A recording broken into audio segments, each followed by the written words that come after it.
Kaya kapatid, nasaan ka man sa mga oras na ito, itaas mo ang iyong mga kamay, damhin mo ang bawat awit, at gawin mo itong panalangin. At alam natin, nakasama na natin ang Panginoon, ang banal na Espiritu sa gabing ito. Hallelujah. Hallelujah, Panginoon.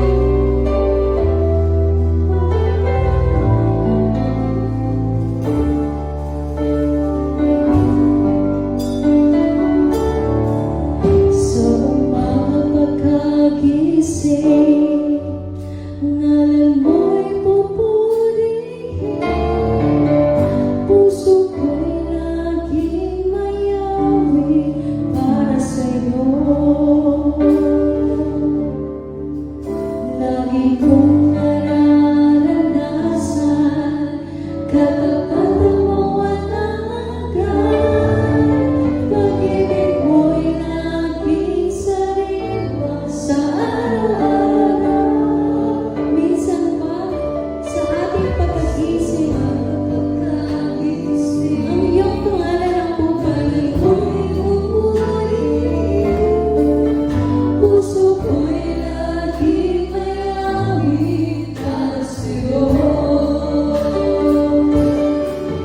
Lagi kong nararanasan, katapatan mo walang hanggan, pag-ibig mo'y laging sariwa sa araw-araw. Di ako magsasawang purihin ka, buong puso't lakas, minamahal kita. Lagi aawitin pag-ibig mo sa'kin, Panginoong Jesus. Purihin ka. Isa pa, Ama naming Diyos, pupurihin ka namin pagkagising. Ngalan mo'y pupurihin, ang puso ko'y laging mayawi para sa'yo. Lagi kong nararanasan, katapatan mo walang hanggan, pag-ibig mo'y laging sariwa sa araw-araw. Di ako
Yuyo ko sa iyong kapangyarihan.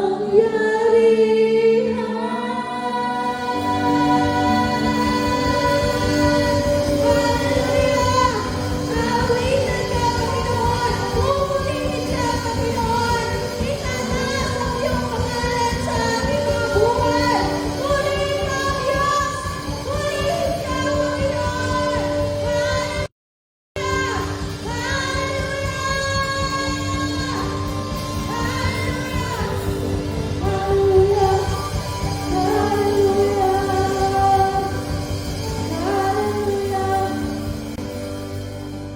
Diyos, maraming salamat sa iyong kabutihan. Maraming salamat sa kalakasan. Maraming salamat sa iyong habag na patuloy mong pinagkakaloob sa bawat isa sa amin. Panginoon, karapat dapat kang purihin. Karapat dapat kang sambahin. Kaya kapatid sa gabi nito, purihin natin ang ating Panginoon. Hallelujah! Purihin ka, Diyos! Hallelujah!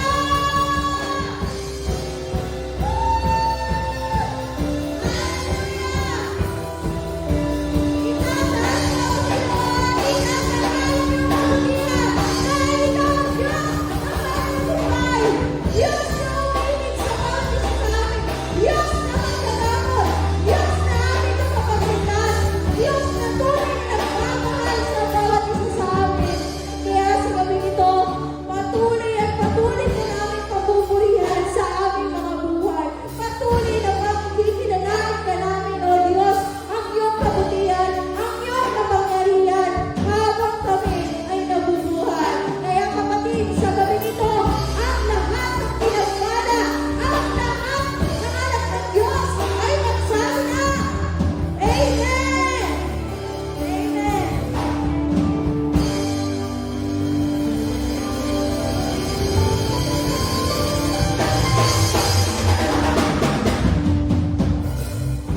Magandang gabi po at magandang umaga sa lahat po na nakikipanambahan sa amin dito sa aming live streaming ng Jesus God's Word to All People Church.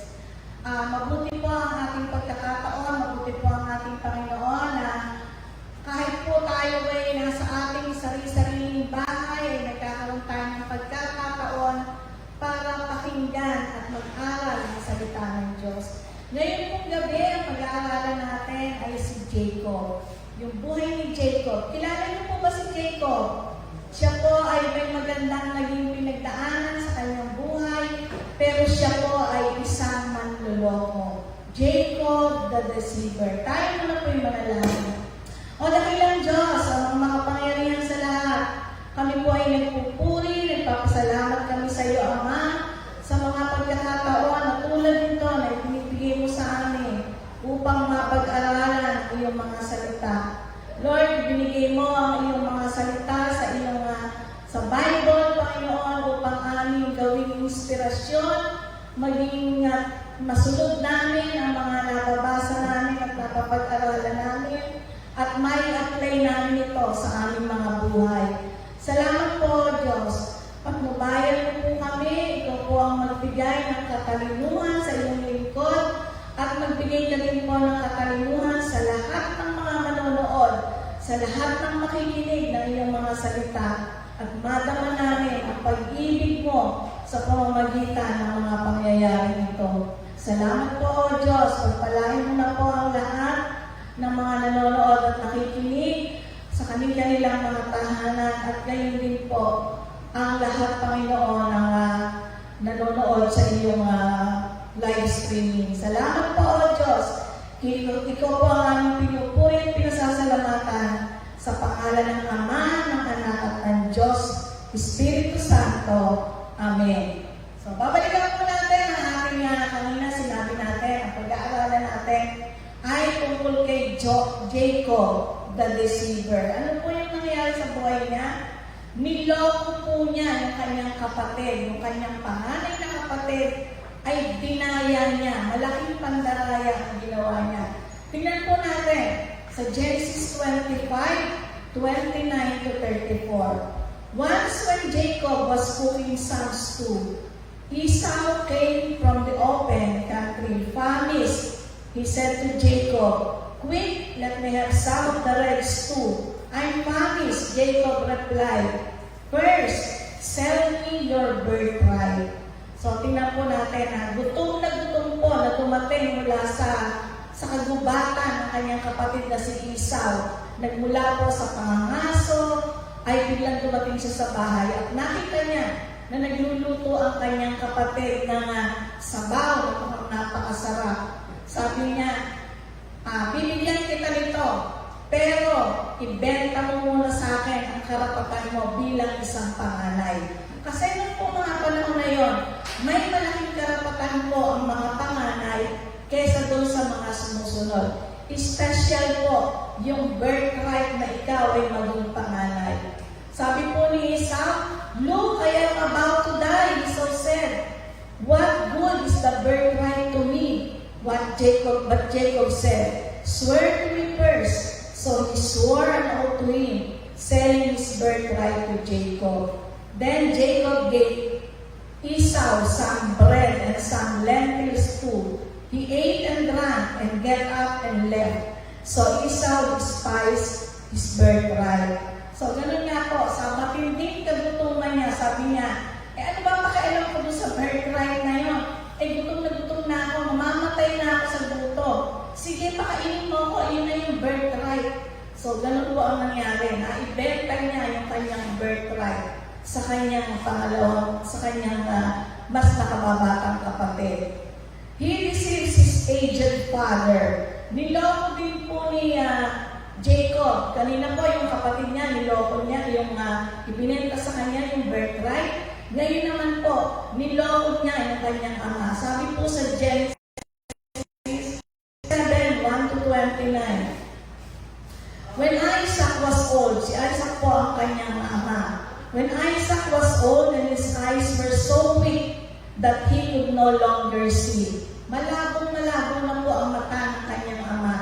He called for Esau, his older son, and said to him, "My son, here I am." He answered. Isaac said, "I am now an old man and don't know the day of my death. Now then, get your weapons, your quiver and bow, and go out to the open country to hunt some wild game for me. Prepare me the kind of tasty food I like, and bring it to me to eat, so that I may give you my blessing before I die." So ang kausap po niya yung kanyang totoong panganay na anak na si Esau. Now si Rebecca po ang kanilang ina ni Esau at ni Jacob. Now Rebecca was listening as Isaac spoke to his son Esau. Pero si Rebecca, paborito niya ang anak niyang si Jacob kaysa sa kay Esau na kanyang firstborn. When Esau left for the open country to hunt game and bring it back, Rebecca said to her son Jacob. So umalis po si Esau para mangaso, para maipagluto yung kanyang ama ng masarap na pagkain. Pero sinabi ni Rebecca kay Jacob, kaya sabi po niya, he said to her son Jacob, "Look, I overheard your father say to your brother Esau, bring me some game and prepare me some tasty food to eat so that I may give you my blessing in the presence of the Lord before I die. Now my son, listen carefully and do what I tell you. Go out to the flock and bring me 2 choice young goats so I can prepare some tasty food for your father just the way he likes it. Then take it to your father to eat so that he may give you his blessing before he dies." Jacob said to Rebekah, his mother, "But my brother Esau is a hairy man." Balbon po si Esau. So sabi ni Jacob, "Paano kung hipuin ako ng aking ama?" Sabi niya, "But my brother Esau is a hairy man, and I'm out with smooth skin. What if my father touches me? I would appear to him and would bring down a curse on myself rather than that a blessing." His mother said to him, "My son, let the curse fall on me. Just do what I say. Go and get them for me." So he went and she prepared some tasty food, just the way his father liked it. Then Rebecca took the best clothes of Esau. So para po hindi mahalata, kinuha ni Rebecca yung damit ni Esau at pinasuot kay Jacob. Yung damit niya na naisuot na, which she set in the house and put them on her younger son, Jacob. She also covered his hands and the smooth part of his neck with the goat skins. Then he handed to her son Jacob the tasty food and the bread she had made. She went to his father and said, "My father." "Yes, my son," he answered. "Who is it?" Jacob said to his father, "I am Esau, your firstborn. I have done as you told me. Please sit up and eat some of my game, so that you may give me your blessing." Isaac asked him, "How did you find it so quickly, my son?" Bakit napakabilis naman, di ba? Alam niya, mga kaso pa doon sa kagubatan ng kanyang anak. Pero napakabilis na naibigay sa kanya yung pagkain na gusto niya. Ang sagot po ni Jacob, "The Lord your God gave me success," he replied. Then Isaac said to Jacob, "So I can touch you, my son, to know whether you really are my son, Esau, or not." Jacob went close to his father Isaac, who touched him and said, tandaan po natin, binalutan ni Rebecca ng balat ng kambing ang kanyang anak na may bala-balahibo. Kaya hindi nahalata ng kanyang ama na malabo-malabo na yung mata na hindi balbon itong anak niya si Jacob dahil nababalutan siya ng balat ng kambing. The voice is the voice of Jacob, but the hands are the hands of Esau. So nahalata niya, sabi niya, bakit gano'n? Iba yung boses. Ang boses na narinig ko, yung boses ni Jacob. Pero yung mga kamay naman ni Esau. He did not recognize him, for his hands were hairy, like those of his brother Esau. So he blessed him. "Are you really my son Esau?" he asked. "I am," he replied. Then he said, "My son, bring me some of your game to eat, so that I may give you my blessing." Jacob brought it to him, and he ate. And he brought some wine, and he drank. Then his father Isaac said to him, "Come here, my son, and kiss me." So he went to him and kissed him. When Isaac caught the smell of his clothes, di po ba, binihisa ng kanyang ina na si Rebecca ng damit ni Esau, si Jacob. So when the smell of his clothes, he blessed him and said, "The smell of my son is like the smell of a field that the Lord has blessed. May God give you of heaven's dew and of earth's richness, an abundance of grain and new wine. May nations serve you and peoples bow down to you. Be Lord over your brothers, and may the sons of your mother bow down to you. May those who curse you be cursed, and those who bless you be blessed." So, ganun nga po yung nangyari. Naibigay na po yung blessing ng kanyang ama sa kanyang impostor na anak na si Jacob. So, ano po yung nangyari? He compelled to flee for his life. Inisip po ni Jacob na tumakas dahil may ginawa siyang kasalanan. Sabi po ng Genesis 27:41, Esau held a grudge against Jacob because of the blessings his father gave him. Nagkaroon po ng pagre-rebelde ngayon si Esau dahil napunta sa kanyang kapatid ang blessing na dapat sana ay sa kanya. He said to himself, "The days of mourning for my father are near. Then I will kill my brother Jacob." So pinagtangkaan po sa matinding galit niya, pinagtangkaan niyang patayin ang kanyang kapatid. Sabi niya, pag namatay yung tatay namin, lagot sa akin itong kapatid ko na to, papatayin ko to. So sabi po ng Genesis 28:1-5, "So Isaac called for Jacob and blessed him and commanded him, 'Do not marry a Canaanite woman. Go at once to Padan Aram, to the house of your mother's father Bethuel. take a wife for yourself there from among the daughters of Laban, your mother's brother. May God Almighty bless you and make you fruitful and increase your numbers until you become a community of peoples. So nagbigay na naman po siya ng another batch of blessings sa kanyang anak na si Jacob. Give you and your descendants the blessing given to Abraham, so that you may take possession of the land where you now live as an alien, the land God gave to Abraham. Then Isaac sent Jacob on his way, and he went to Padan Aram, to Laban son of Bethuel the Aramean, the brother of Rebekah, who was the mother of Jacob and Esau. So, bali po tsuhin niya yung pinapuntahan ng kanyang ama, kapatid ng kanyang ina na si Rebecca. Pinuntahan niya sa ibang lupain para doon siya makapag-asawa ng anak ng tsuhin niya. Then the spiritual vision of Baal at Bethel. Sabi po sa Genesis 10:28, 10 to 22, Jacob left Beersheba and set out of Haran. When he reached a certain place, he stopped for the night because the sun had set. Taking one of the stones there, he put it under his head and lay down to sleep. He had a dream in which he saw a stairway resting on the earth, with its top reaching to heaven, and the angels of God were ascending and descending on it. There above it stood the Lord, and he said, I am the Lord, the God of your father Abraham, and the God of Isaac. I will give you and your descendants the land on which you are lying. Your descendants will be like the dust of the earth, and you will spread out to the west, and to the east, and to the north, and to the south.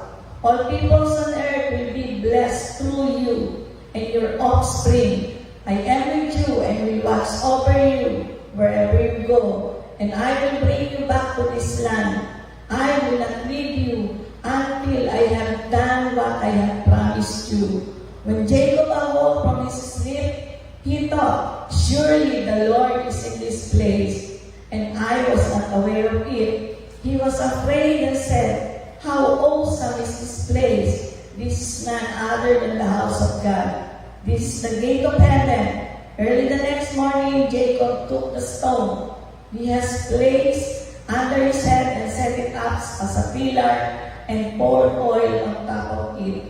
He called the place Bethel, through the city used to be called Luz. Then Jacob made a vow, saying, if God will be with me and will watch over me on this journey I am taking, and I will give me food to eat and clothes to wear, so that I return safe to my father's house, then the Lord will be my God, and this stone that I have set as a pillar will be God's house. And all of that you give me, I will give you a tenth.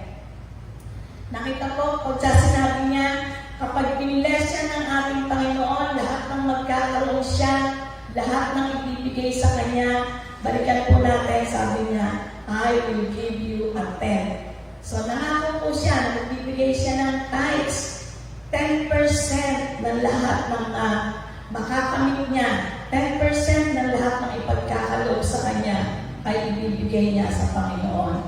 The dream of his brothers approach.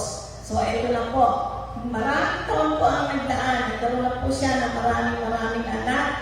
So sabi po sa Genesis 32, 3-12, naalala niya yung kapatid niya na pinagkasalahan niya. Yung kapatid niya nilaloko niya. Kaya sabi po dito sa Genesis 32, 3-12, Jacob sent messengers ahead of him to his brother. Nagpadala po siya ng mga sugo sa kanyang kapatid para magkaroon ng peace offering. Sabi po niya, Jacob sent messengers ahead of him to his brother Esau in the land of Seir, the country of Edom. He instructed them, this is what you are to say to my master Esau. Tingnan po natin ang sabi niya, to my master Esau. So, kinikilala po niya na master niya, yung kapatid niya na kanyang niloko. At kinakilala din niya na siya ay isang alipin. Sabi niya, "Your servant Jacob says, I have been staying with Laban and remained there till now. I have cattle and donkeys, sheep and goats, men servants and maid servants.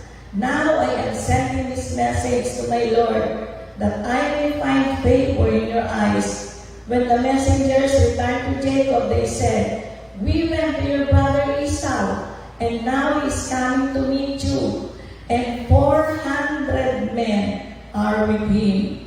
In great fear and distress, Jacob divided the people. So, inutusan niya yung kanyang mga sugo, at sinabi niya ng mga sugo sa kanya, "Galing na kami sa kapatid mo, at ang kapatid mo ay nakikipagkita sa iyo na may kasamang 400 tao." So, natakot po ngayon si Jacob. The people who were with him into two groups. So, ano po yung ginawa niya? In great fear and distress, Jacob divided the people who were with him into two groups, and the flocks and herds and camels as well. He thought, if Esau comes and attacks one group, the group that is left may escape. Then Jacob prayed, "O God of my father Abraham, God of my father Isaac, O Lord, who said to me, 'Go back to your country and your relatives, and I will make you prosper.'" Pinaalala po niya sa Panginoon yung pangako sa kanya. Di ba, sabi ng Panginoon, ay ako yung pauunlarin mo ang aking buhay at i-bless mo ako.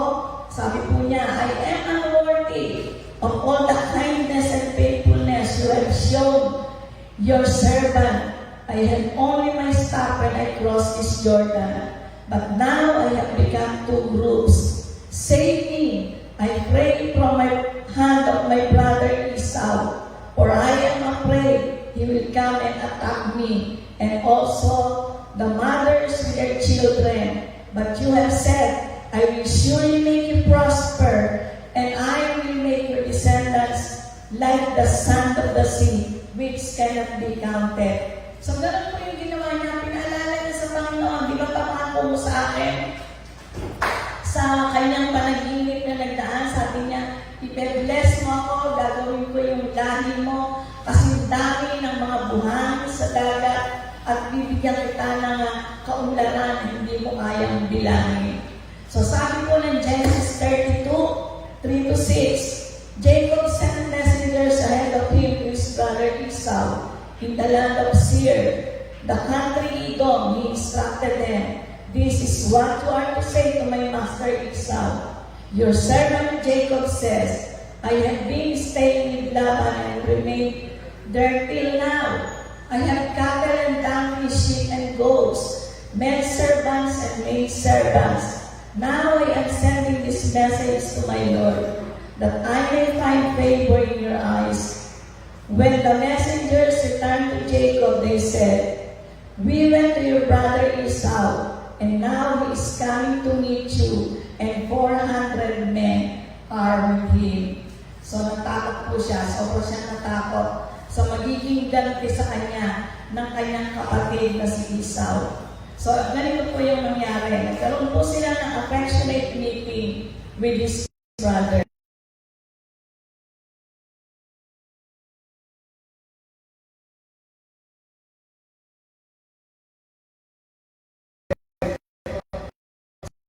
Sabi po ng Julian, and for ilang 400 tao. So he divided the children among Leah, Rachel, and the two maid servants. He put the maid servants and their children in front, Leah and her children next, and Rachel and Joseph in the rear. He himself went on ahead and bowed down to the ground 7 times as he approached his brother. So nag-bow down po siya, nagpakumbaba siya sa ating Panginoon. Nanghingi siya ng tawad, pero kailangan niyang harapin ang kanyang kapatid na pinagkasalahan niya. But Esau ran to meet Jacob. Ito po yung napakaganda. Si Esau na niloko niya. Si Esau na inagawan niya ng birthright. Si Esau pa po ang lumapit sa kanya, sabi dito. But Esau ran to meet Jacob and embraced him.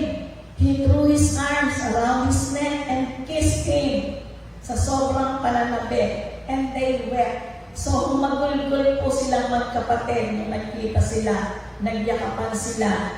Then Esau looked up and saw the women and children. Sabi po ni Esau, "Who are these with you?" he asked.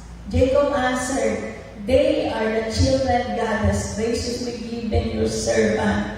Then the maidservants and their children approached and bowed down. Next, Leah and her children came and bowed down. Last of all came Joseph and Rachel, and they too bowed down. Esau asked, "What do you mean by all these groves I left?" So nakita po niya yung mga hayop, madaming daladalang hayop ang kanyang kapatid na si Esau para peace offering sa kanya, na si Jacob pala. "To find favor in your eyes, my Lord," he said. But Esau said, "I already have plenty, my brother." So sabi niya, marami din akong hayop, kapatid ko. Sabi gano'n. "Keep what you have for yourself." "No, please," said Jacob, "if I have found favor in your eyes, accept this gift from me. For to see your face is like seeing the face of God." So napakaganda po, sabi niya, makita ko lang yung mukha mo ay parang nakita ko na ang mukha ng Panginoon dahil pinatawad siya ng kanyang kapatid. "Now that you have received me favorably, please accept the present that was brought to you. For God has been gracious to me, and I have all I need." And because Jacob insisted, Esau accepted it. Pinilit po ni Jacob yung kanyang peace offering ng mga hayop na ibinigay niya sa kanyang kapatid. At ipinilit po niya. So, tinanggap din po iyon ng kanyang kapatid. In conclusion, ano po yung nangyari? Nagkaroon po ng malaking kasalanan si Jacob sa kanyang kapatid. But there was great repentance. Nagkaroon po siya ng pagsisisi. Nagpakumbaba po siya at humingi po ng tawad.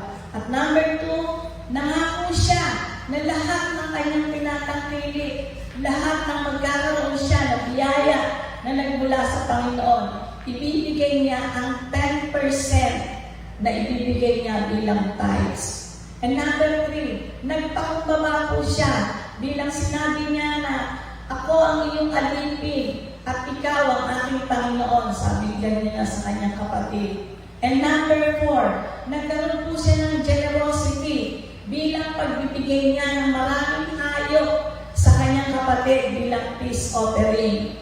And number 5, keeping the word of God. Lagi po niyang sinasabi yung mga pangako sa kanya ng Panginoon. At pagkatapos po ng lahat ng iyan, nagkaroon po ng genuine forgiveness at naibalik po ang pagmamahalan sa kanilang magkapatid. So tayo po, ano po ba yung mga nagawa nating kasalanan? Tayo po ba yung nanloko ng ating kapwa? Sabi po sa Bible, yung mga, kung ako man po ay nakapanloko, ibabalik ko po ng 3 beses yung aking mga naloko. So ganun po yung ginawa ni Jacob. Ibinalik po niya, binigyan niya sa kanyang kapatid ng mga hayop na meron siya. At pinakita po niya ang kanyang tunay na pagsisisi at nagkaroon po ng genuine forgiveness. So tayo po, gaano man kalaki ang ating kasalanan, wala pong hindi kayang patawarin ng ating Panginoon. Kailangan lang po magkaroon tayo ng genuine repentance, magkaroon tayo ng pagsisisi, ng pagbabalik loob sa ating mga niloko at magbigay po tayo ng patunay na tayo nga ay nagsisisi at nariyan po ang kapatawaran ng ating Panginoon. Hindi po siya pumipili ng mga taong perpekto kasi wala naman pong perpekto eh. Di po ba sabi po ng salita ng Diyos, all have sinned and fall short of the glory of God. Wala po talagang perpekto.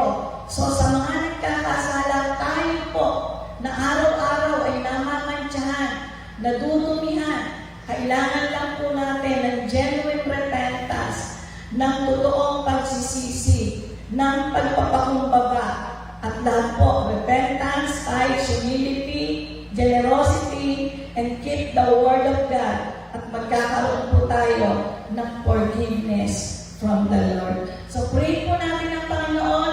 Siya lamang po ang nagpapatawad ng lahat ng ating mga kasalanan. Tayo po manalangin.